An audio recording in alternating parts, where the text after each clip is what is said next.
3 p.m., so we're excited and looking forward to a good show today.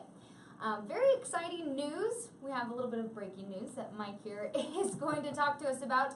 But Bishop Hendricken and St. Mary Academy Bayview students will soon hold Rhode Island's first high school space chat with astronauts on the International Space Station, which is super exciting. So Mike Cullen of Copernicus STEAM Learning Lab and Rhode Island STEAM Academy. You've been managing, Mike, the key milestones of this opportunity since 2016, so thank you so much for joining us here today. Thank you very much, Molly, for having me. Yeah, so this is very exciting. There are going to be students talking to an astronaut on the International Space Station, and you do have that key piece of breaking news that we've been waiting for, the actual when this is going to happen. So tell us a little bit about it. Sure. This project's been in the works since last November of 2016, and we've known for a couple months that it would be sometime the week after Thanksgiving. So just a couple hours ago, I received the most important email saying it will happen Thursday, November 30th at 12:02 p.m. And we're most likely going to be talking to the astronaut from the European Space Agency, Paolo Nespoli. So we're really excited about that. So tell me how this whole process started. It's not very often that people here on Earth get an opportunity to speak with an astronaut, let alone the opportunity to speak with an astronaut that's orbiting around the Earth, someone in space. Talk to me a little bit about how this opportunity developed. Sure. NASA has a lot of STEM outreach programs, and this is one of the programs called Amateur Radio aboard the International Space Station. And within the U.S., there are 20 opportunities a year for school students and other organizations to have these live 10-minute chats with the astronaut. And you have to put together a compelling educational proposal. So I had to work very closely with the Bishop Hendricken and Bayview staff on their education proposal submitted last year. That was accepted. Then a few months following that, the organization came back and said, okay, it's time for a technical proposal. And once that was completed and accepted, you're put into the queue with the other U.S. schools to have it scheduled. So it's a long gestation period of 12 months. It's a 10-minute window to talk with the astronauts. We have 16 really good questions lined up, and we know that the students are going to be very excited about this because we did the same thing in May of 2016 down in Newport with All Saints STEAM Academy, which is a K-8 school, and the kids were very excited. I think this is such an incredible opportunity, and a school that you just mentioned previous had the chance to do this, but it will be the first, these students will have the first opportunity as a Rhode Island high school to speak with astronauts on the International Space Station. So talk to me a little bit about the preparation that it has taken on behalf of yourself, the school, and the students. Talk to me about the preparation that's gone into this, because you've been on board since October of 2016 and the student involvement and so on since November. Talk to me a little bit about the preparation that it's taken. Yeah, it's been somewhat of a challenge this go-around because now I'm working with a really large high school with almost 1,000 students at Bishop Hendricken, similar number over at Bayview, and the state doesn't think about opportunities in the space realm very often. So there's a matter of making sure that the staff and faculty are aware of the NASA resources, where they can go to various social media channels that NASA operates and acclimate themselves and really understand just the huge amount of not just United States activity, but as well as global activity that's going on with the space realm.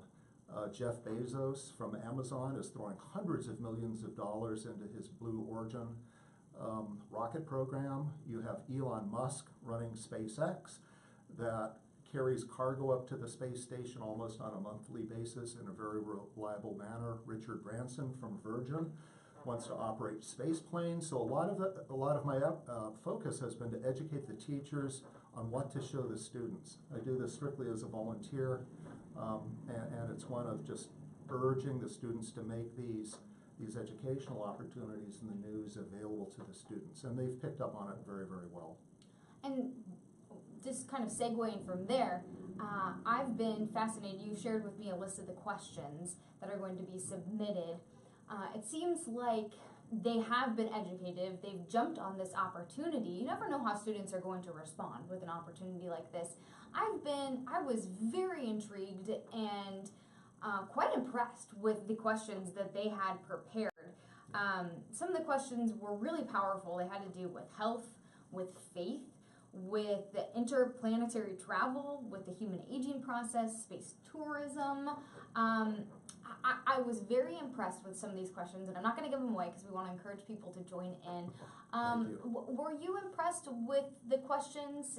Like you said, you've devoted your time on a voluntary basis.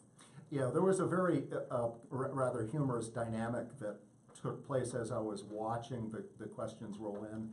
And I was running a Ask the Astronaut question contest that was very popular when we did this a year ago. So this time around, I received a whole torrent of questions coming in from St. Mary Academy Bayview first, almost 90, and I was only getting a trickle of questions over the summer into August, September from Bishop Hendricken, and I know both schools have so many different activities going on simultaneously.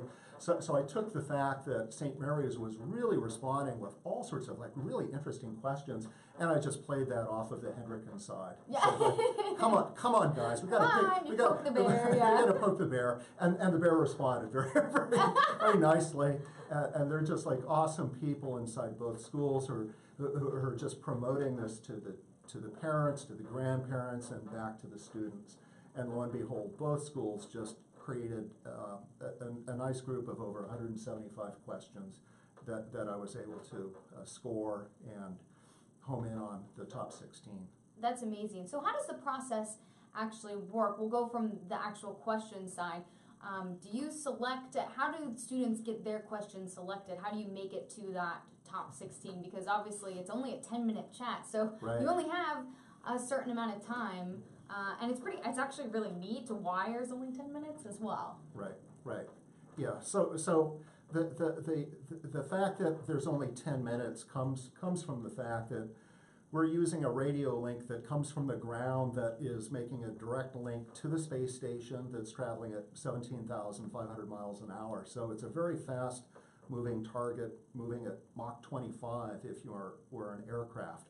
So the time is very, very short because you only have the time in which it's traveling from one horizon over to the other horizon to stay in contact with it. So getting back to how did I select the 16 questions? This program's been going on for about 15 years, and I've watched it for maybe 10 years, and I've been reading hundreds and hundreds of questions from elementary school kids all the way up through high school kids. And I know the really, really mundane questions. Yeah. I wanted to try to avoid the mundane questions because they're kind of boring to the astronauts. That's true, yeah. As well.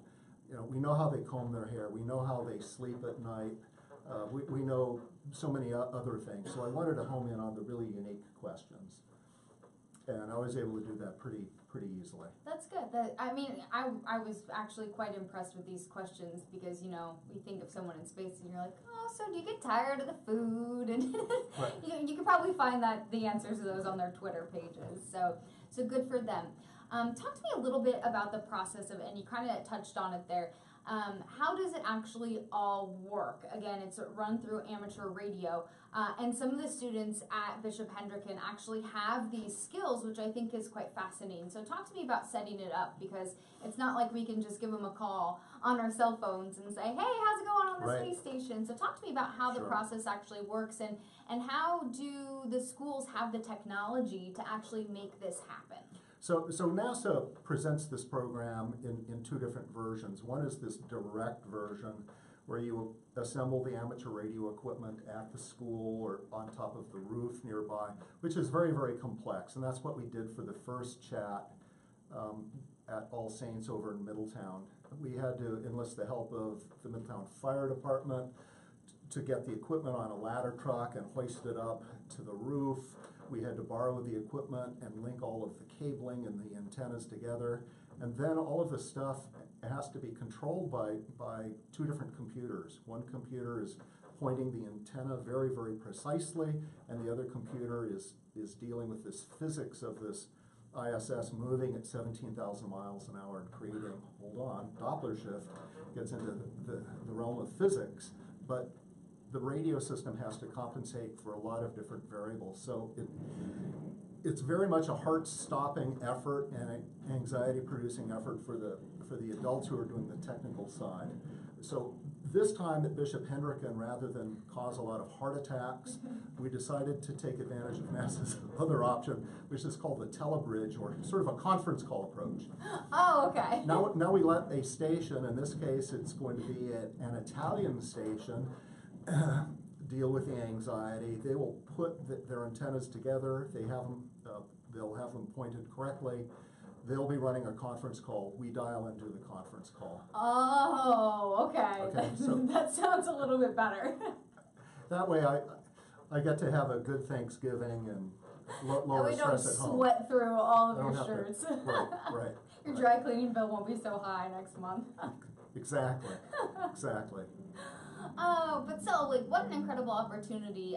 And still, will kids be able to, I shouldn't say kids, students be able to be involved throughout this process? Because it's my understanding that the goal of this is really to encourage students along the way to be involved and excited and to know more about opportunities in STEM fields, so science, technology, engineering, art, and math, so STEAM, I should say. So all along the way, do you feel like the whole process, whether it's dialing into a conference call or lining up, different satellites, or just engaging with astronauts, you're starting to meet those goals of getting students more engaged and excited about STEAM fields? Yeah, I don't think it's going to be very difficult for them to really feel the excitement and to see the connection between getting really jazzed about STEM topics at earlier ages and why they're relevant at the high school level to what they're going to be doing for the rest of the century. Because right before they actually have their 10-minute chat, we're going to have some PowerPoint presentations that just talk about this very dynamic realm that we're in, involving not just the space station circling the Earth, but the fact that humankind is getting ready to create a deep space station that's going to be much, much closer to the moon. Wow. And the United States and Russia this last month decided they will collaborate and they will fund a space station much closer to the moon, and that will be the launching pad for the human race to venture towards Mars. And my guess is by 2035, we will have humans on Mars, and I'm very confident that the students who are going to be asking the questions will be alive when Earthlings are on Mars. And what's so fascinating is to be able to hear this and see this, and whatever's happening on Earth, whether we can work together or not, be politically on the same side or not, it looks like we can work together to get to the next step in the next stratosphere and beyond. So I think that's pretty neat. So to be able to have students working together and having those discussions in that next level, I think that's really amazing. And it's really cool to see the different international communities aboard the space station right now. It's an Italian, 2 NASA astronauts, 3 Russian cosmonauts. Last year it was an astronaut from England who was aboard. Japanese astronauts have been aboard.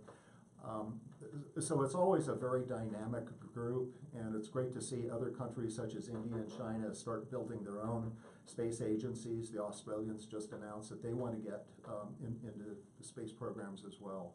What a powerful message too to send to young people, that international people can work together for a good mission.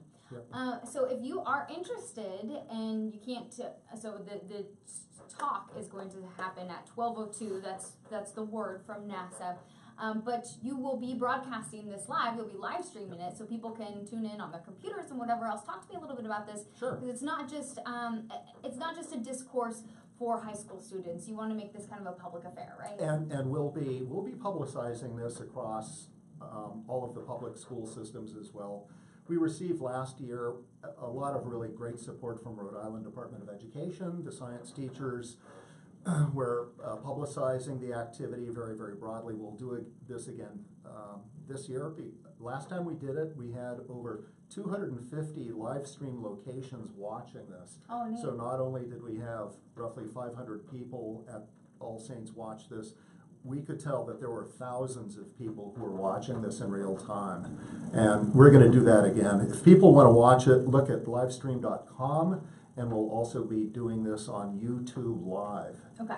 And the best place to go to see the details for the web links would be the Facebook page for Rhode Island STEAM Academy. Rhode Island STEAM Academy is the Facebook page, and we'll keep that updated with links so that everyone can watch the live stream. Okay, so we'll make sure I'll put those links on there and keep you all informed. I think that's awesome, and it's good news that when you were here, you got the information. I was saying, oh, we're just going to have to wait and see, but now we have it. I've been biting my nails for the last week wondering, what's the date and time? I need to know because we're facing the Thanksgiving break when it's going to be really, really difficult to move forward on the project. Now we know. So we'll have a very busy Monday, Tuesday, Wednesday. Oh my goodness. What's the feeling like inside of these schools? Do you feel like there's been a good positive reaction, a good positive energy leading up to it? Yeah, it's been very, very emotional, especially for people my age. I grew up in the 60s watching the space race, and I can remember just about every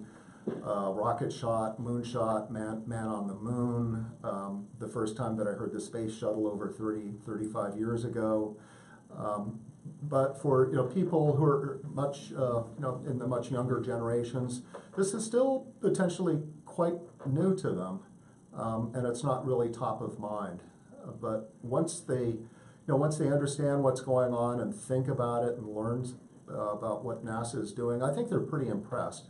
I know our elementary and middle school kids last year were really, really excited and was very emotional for their moms and dads.